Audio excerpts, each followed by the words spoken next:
Okay, folks, here we are with the guitar. Now, the thing with the guitar part, to make it a little simpler for us, we're going to have a capo here on the 5th fret. All right, we're going to play this piece in the key of G. That makes the chords easiest for us, but it does mean that we're not in the same key as everybody else. So, in order to play in the same key as everybody else, we're going to have a capo on the 5th fret. And the chords that we're going to need for this song are a chord of C. This is what it looks like, and I'll include some fret diagrams here as well. But let's build this a finger at a time. So we're going to start on the B string here. That's the middle of the 3 plastic strings, or it's the 2nd string. I think you'll be playing guitars with plastic strings like these.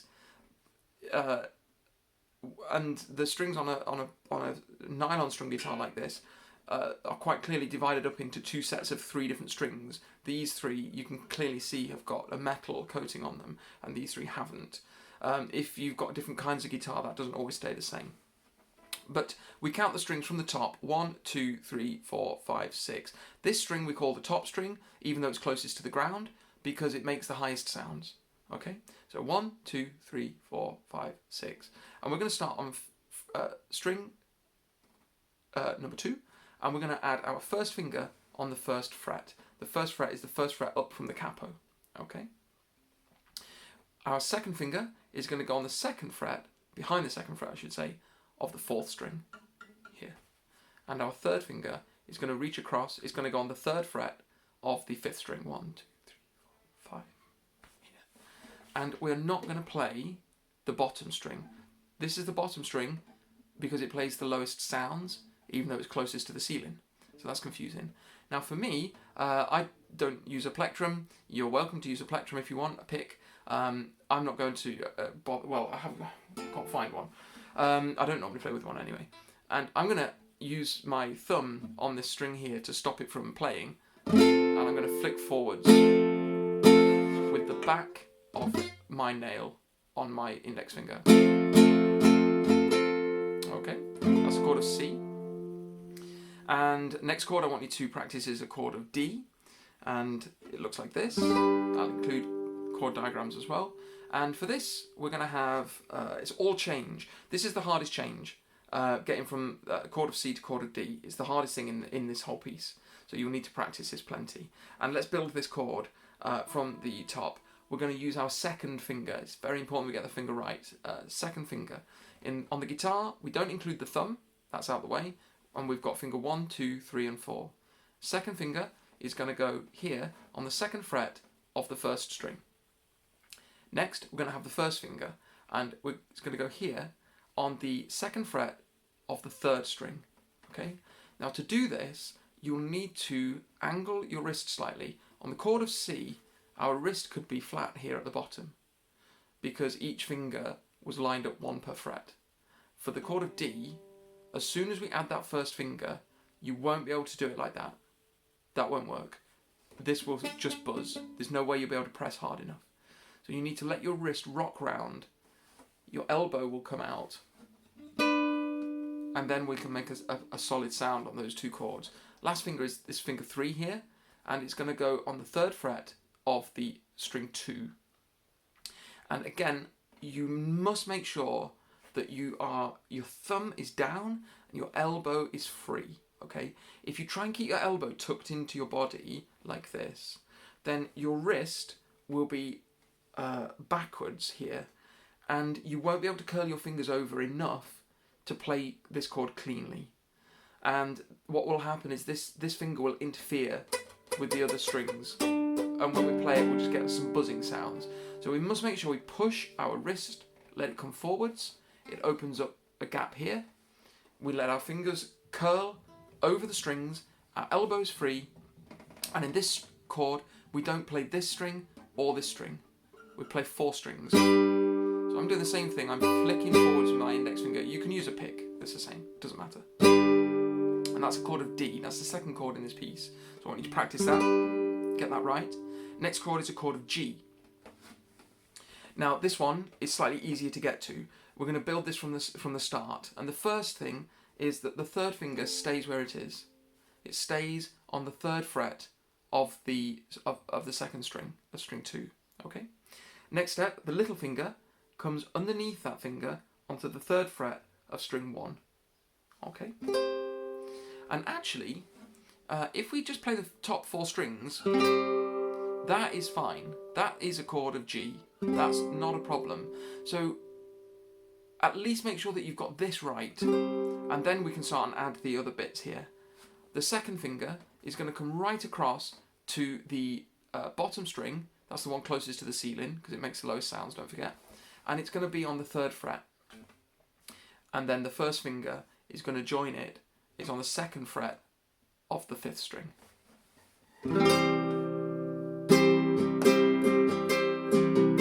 Now for this chord, we do play all 6 strings. So you can see I've taken my thumb away from the bass string there. Okay, so practice that chord. And do practice all of these chords individually before you start trying to put them together. The last chord we need is a chord of E minor.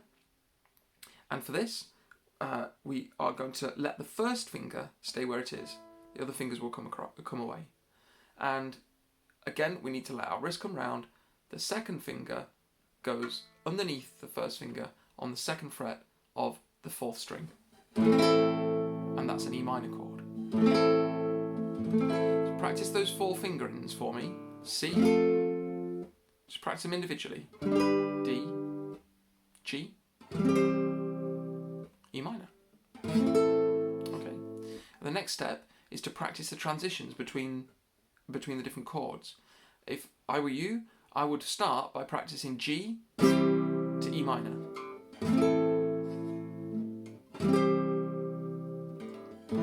Not least of all because there are lots of songs that sound quite like that. I heard there was a sacred chord that David played and it pleased the Lord. That's not the song we're doing, of course, but you know, it's an example of how these chords are useful. So practice that one first. Next, practice D, go into G. D, go into G. D, G, then add E minor. D, G, E minor. And then practice the C chord. This is the hardest one. C, go into D. C, go into D. C, D, go into G, go into E minor, sorry. So do practice those 4 chords. Just give yourself lots of time. Don't get stressed about needing to go fast or needing to keep to a beat or playing along with anyone. Just make sure you've got those transitions good. Make sure you've got the chords good individually to begin with, then work on the transitions. Make sure you've got the transitions good. The next step is to put the strumming pattern in. And what we're going to do here is we're going to strum quavers. So we're going to go forwards on forwards on the numbered beats of the bar. So 1, 2, 3, 4. And backwards on the ands of each beat. 1 and 2 and 3 and 4 and 1. I'm just lightly letting my fingers touch the strings here to dampen the sound. 1 and 2. And just get used to this. You can do this with a pick as well. So I'm just using, you can't see very well, I'm just using the nail of my index finger. I've moved my other fingers out of the way so you can try and see that. And we're just getting used to keeping time with that. And for this piece, Viva, vida, you never do anything different with your right hand. You're just counting 1 and 2 and 3 and 4 and 1 and 2 and 3 and 4 and. What we do change is whether we actually hit the strings or not when we are moving backwards and forwards over the strings. So for example, I can create lots of different rhythms now by just missing out some hits. I'm still going to keep the motion going. I'm still keeping my hand keeping time for me, 1 and 2 and 3 and 4 and. But sometimes I won't play. I'm not hitting the strings now. And now I can hit the strings, and now I can stop hitting the strings, and I can start again. So I could do.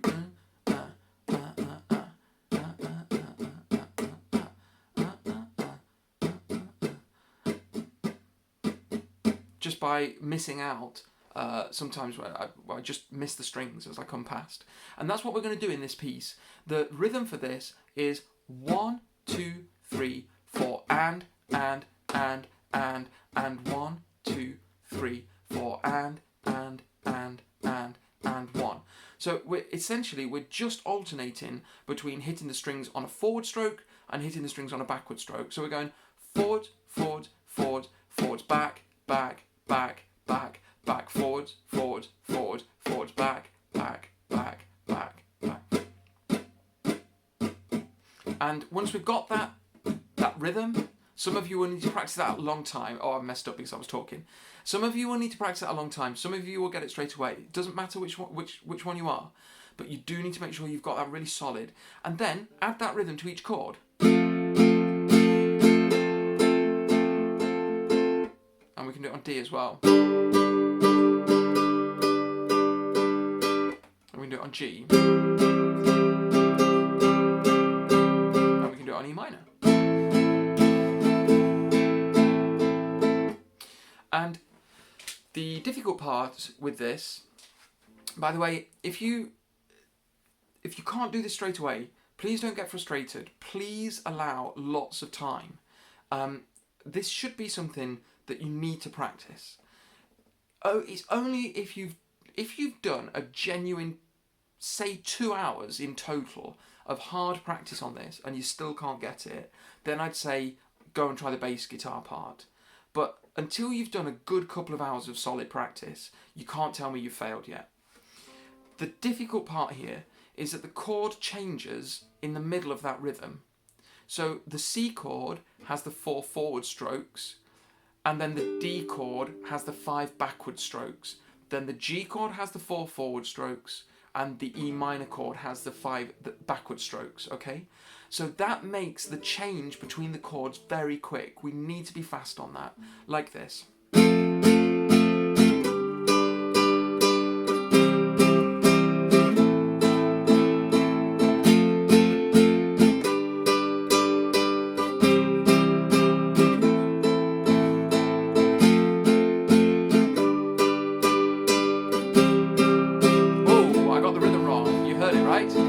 Sorry. Now I'm talking, I can't do it. Okay. Alright, I hope that makes some sort of sense. If I've got any guitarists that really nail that quickly and easily, there are things we can do to make it a little bit more complicated, which I look forward to. But that is essentially all we're going to do for now. If you haven't got a capo, don't worry. Practice it normally down here.